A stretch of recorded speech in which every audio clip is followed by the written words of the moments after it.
Pero bueno, eso es parte de la temática. Pero que quede claro, no estoy negando un lugar de condenación, porque la Biblia tiene una idea de que después de la muerte hay una condenación si no aceptamos el sacrificio de Jesús. Eso lo dice la Biblia, ¿ok? Pero lo que yo sí voy a cuestionar es la forma que han llevado el término condenación hasta nuestros días. Vamos a estar utilizando como bibliografía, porque vamos a hablar sobre el infierno, vamos a estar utilizando dos libros que son la fuente para la creación del infierno terrorífico que tenemos hoy. Repito, vamos a estar utilizando dos fuentes que son las fuentes medievales para crear lo que es el infierno terrorífico.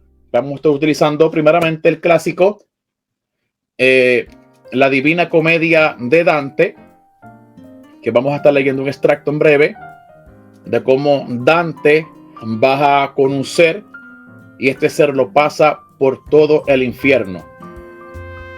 La Divina Comedia de Dante. Y también un libro poco conocido por mucha gente y es El Paraíso Perdido de John Milton. Que John Milton también habla sobre lo que es el paseo sobre los infiernos. ¿Ok? Estas dos literaturas es la que vamos a estar utilizando para sacar algunas ideas para que esté claro lo que es este programa. También vamos a estar utilizando la famosa Vulgata Latina, que en ella hay una alta influencia sobre el término inferus, que al final del día, inferus, infierno, técnicamente lo que significa es por debajo, más nada, porque ahí era donde iban los muertos, donde van los muertos, inferus, más nada. Todo eso que le han añadido de que tortura, todo eso son de la Divina Comedia y El Paraíso Perdido de John Milton. Dicho eso, vamos adelante. Vamos a dar una vuelta por los evangelios. Marcos es el primer evangelista que escribe. Y miren, amado, los únicos 3 textos que se menciona la palabra infierno, pero hay algo que resaltar, que cuando tú vas al texto griego, porque los evangelios fueron escritos en griego, no en latín, hello, ni en español, fueron en griego. Mira lo que dice Marcos 9:43. Leamos esto, por favor. Dice aquí: si tu mano te causó tropiezo, córtala. Más te vale entrar manco a la vida que ir con las 2 manos a la gehenna, al fuego inextinguible. Póngale atención, amado, a la palabra gehenna. Póngale atención a la palabra gehenna. Si estuviéramos leyendo la Reina Valera del 60, que es bien apegada a la Vulgata Latina, la Reina Valera es de un textus receptus y la Reina Valera está traducida no desde el griego técnicamente, sino desde la Vulgata Latina. Pues diría: si tu mano te causó tropiezo, córtala. Más te vale entrar manco a la vida que ir con las 2 manos al infierno. Eso diría la Reina Valera de 60. Pero el texto griego dice gehenna. Otro texto, Marcos 9:45, dice: y si tu pie te causó tropiezo, córtalo. Más te vale entrar cojo a la vida que con los 2 pies ser echado a la gehenna. Marcos 9:47 dice: y si tu ojo te es ocasión de pecado, sácatelo. Más te vale que entres con un solo ojo al reino de Dios que con tus 2 ojos ser arrojado a la gehenna. Lastimosamente, amado, el alto por ciento de los creyentes de iglesias evangélicas no manejan Biblias críticas. Y al no manejar Biblias críticas, pues entonces están apegadas a una sola traducción. Y esa traducción es la Reina Valera Santa y Bendísima. Reina Valera, Santa y Bendísima. Bendita Reina Valera. Y al no manejar diferentes traducciones, pues están apegados al texto del Textus Receptus. Y esto es un gran problema. porque se atrasan y no pueden buscar más allá. Mire lo que dice el Evangelio de Mateo. Tenemos casi 10 versículos bíblicos que nos hablan sobre lo mismo. Mateo 5:22. Pues yo os digo, todo aquel que se encolerice contra su hermano será reo ante el tribunal, pero el que llame a su hermano imbécil será reo ante el Sanedrín, y el que llame renegado será reo de la gehenna de fuego. Mateo 5:29. Si pues tu ojo derecho te es ocasión de pecado, sácatelo y arrójalo de ti. Más te conviene que se pierda uno de tus miembros que no que todo tu cuerpo sea arrojado al gehenna. ¿Ves cómo dice el texto griego? Que técnicamente nos habla del gehenna. Y ya mismo vamos a ver lo que significa gehenna, porque hay una confusión aquí. Mateo 5:30 dice: si tu mano derecha te es ocasión de pecado, córtatela y arrójala de ti. Más te conviene que se pierda uno de tus miembros que no todo tu cuerpo vaya a la gehenna. Mateo 10:28 dice: y no temáis a los que matan el cuerpo, pero no pueden matar el alma. Temed más bien a aquel que puede llevar a la perdición alma y cuerpo en la gehenna. Mateo 16:18. Y yo también te digo que tú eres Pedro, y sobre esta roca edificaré mi iglesia, y las puertas del Hades, oiga bien, Hades, no prevalecerán contra ella. Y ya en breve momento vamos a hacer una comparación de las diferentes Biblias con Mateo 16:18.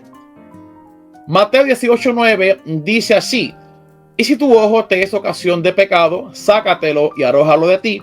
Más te vale entrar a la vida con un solo ojo que con los dos ojos ser arrojado a la gehenna de fuego. Mateo 23:15 dice: ay de vosotros, escribas y fariseos hipócritas, para hacer un prosélito, que para hacer un prosélito recorréis el mar y tierra, y cuando llegas a hacerlo, lo hacéis 2 veces más hijo de la gehenna que vosotros. Mateo 23:33 dice: serpientes, engendros de víbora, ¿cómo escaparéis del juicio de la gehenna? Todos estos textos los encontramos en el Evangelio según San Mateo. Estamos leyendo una traducción más fiel al texto griego y no al texto Receptus. En el Evangelio según San Lucas solamente vemos un solo texto: os mostraré a quién debéis temer. Temed a aquel que después de matar tiene poder para arrojar a la gehenna. Sí, os repito, temed a ese. Aunque Lucas también en el capítulo 16 habla sobre el rico y Lázaro, pero ahí utiliza el término Hades y no gehenna. Por eso fue que no lo puse.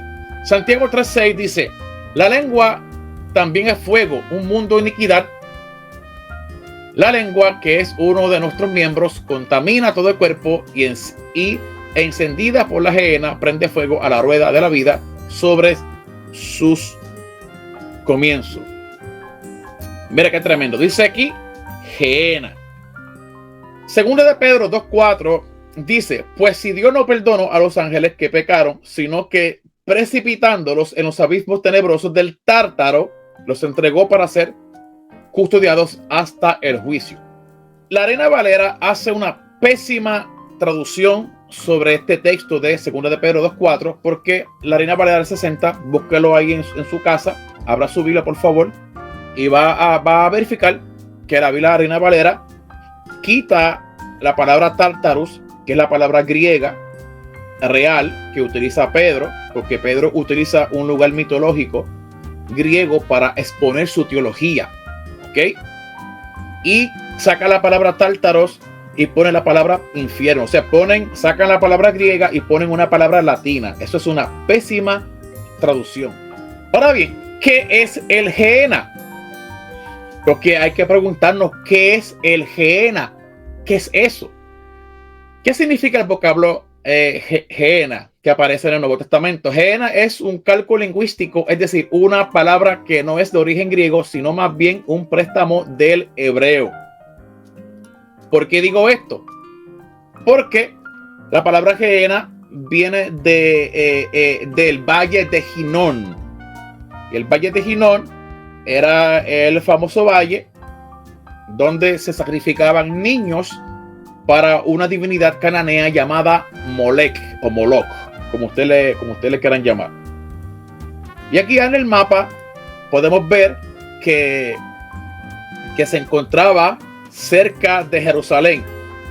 Estaba fuera de Jerusalén. ¿Por qué traigo esta información? Porque, como dije antes, lastimosamente el grueso de la iglesia evangélica no maneja Biblias críticas y siguen apegadas a lo que es la Biblia Reina Valera del 60. Y por eso es que cuando tú hablas de Gehenna, digo, por lo menos a los que estudian, saben, pero la mayoría de cristianos de a pie no sabe qué es un Gehenna. Han escuchado de la palabra, pero no han estudiado profundamente esto. O sea que el Gehenna es un préstamo del hebreo.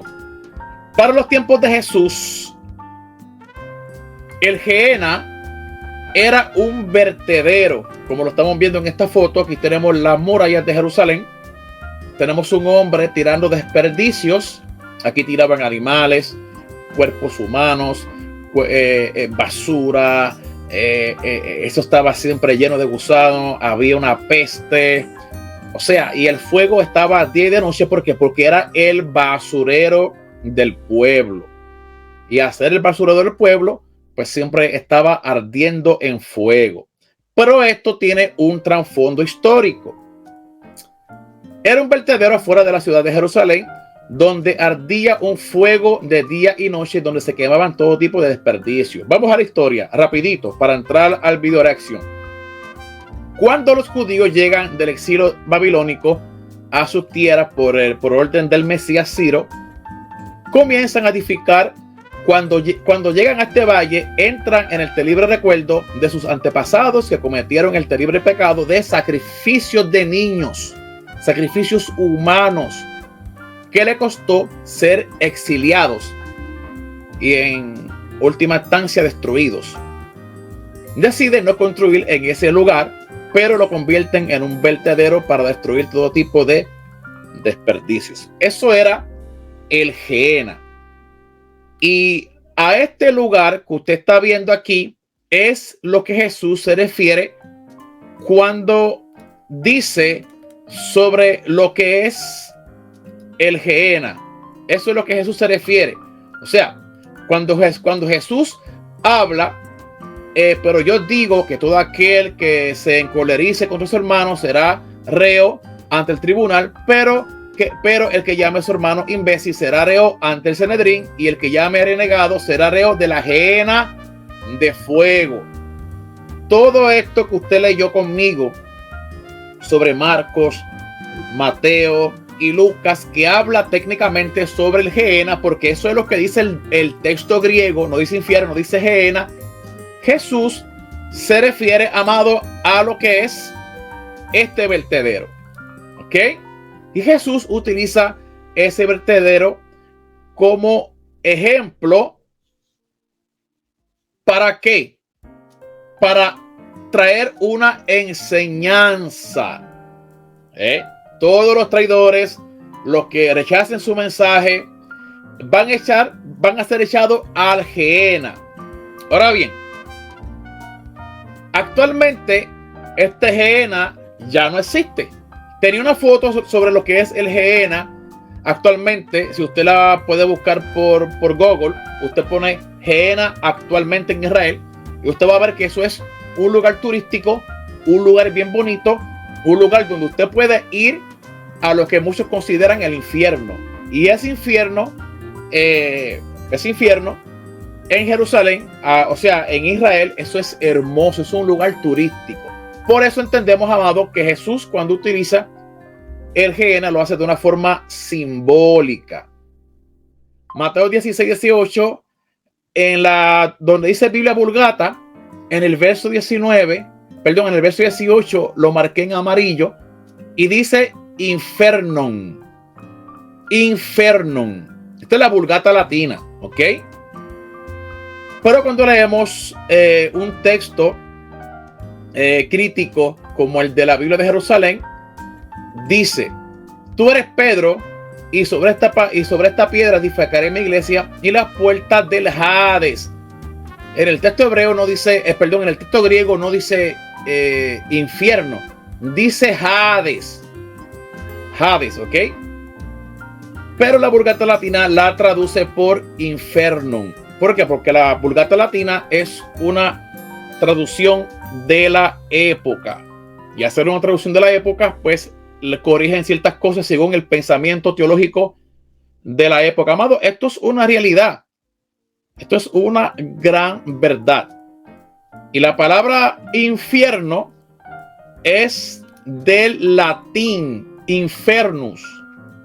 Infierno, como usted lo entienda, y significa por debajo. ¿Por qué? Porque los muertos, cuando se entierran debajo de la tierra. Es algo subterráneo. Eso es lo que significa técnicamente infierno o inferus. Es todo. No me le añadas más nada. No me le añadas más nada. Por favor, dejámoslo como está así. Infierno es el lugar de los muertos, por debajo. Entonces, vamos a seguir un poco adelante para dar al punto culminante, para entrar a lo que quiero entrar en esta hora. ¿Cuál es el problema? El problema está, amado, en el tiempo medieval. El tiempo medieval es donde salen los grandes poetas, los grandes escritores, los grandes filósofos. En este caso tenemos a Dante Alighieri. Y Dante Alighieri fue un poeta, escritor y filósofo italiano medieval. Recuerden una cosa, mi amado, que Dante no era teólogo. Lo que usted escuchó, Dante no era teólogo. Y este hombre, amado, para ser el bestseller de la época, porque imagínate, este libro fue un bestseller. Y este libro es una pieza de colección. Quien no ha leído la Divina Comedia de Dante, amado, usted se ha perdido de una riqueza literaria. Este libro es una joya. Este libro es una joya. Y aquí Dante, estamos hablando desde el siglo X, en la era común que estamos viviendo. Siglo X, siglo XI. Ya la Divina Comedia de Dante estaba impactando fuertemente todos los elementos eclesiásticos. Repito, todos los elementos eclesiásticos. Dante Alighieri impactó con su novela. Y esto lo que produjo fue que los poetas, los escritores, los que hacen arte y pintan cuadros y dibujen, entonces comiencen a sacar los eventos del infierno de la novela de Dante en pinturas en aquella época. Y vemos grandes cuadros en Italia del infierno de Dante. Y eso se le quedó en el subconsciente a la gente. Se le quedó. Y desde el siglo X en adelante, vemos, amado, que todos los que hablan del infierno hablan conforme a lo que se grabó de la novela de Dante. Esto es una realidad. Esto es una realidad, amado. Lea historia conmigo. Si usted desconoce eso, por favor, no critique. Mejor haga silencio e investigue. Recuerden, amados, que el infierno de Dante es un cono. Es un cono. Y mientras más tú bajes de escalones, a lo último está Satanás. Está Satanás con Judas allá abajo. Yo podía ponerte muchas de las torturas que Dante escribe, que se inventó, que creó él mismo, porque esto es una creación de Dante. Ahora, dicho eso, que técnicamente, escúcheme bien, y aquí es donde las cosas se pone fuerte, técnicamente el texto griego jamás menciona la palabra infernus. Eso es una versión más tardía con San Jerónimo en la Vulgata Latina. Entiendan eso, mis amados. Entiéndalo. Si usted no entiende eso, es su problema.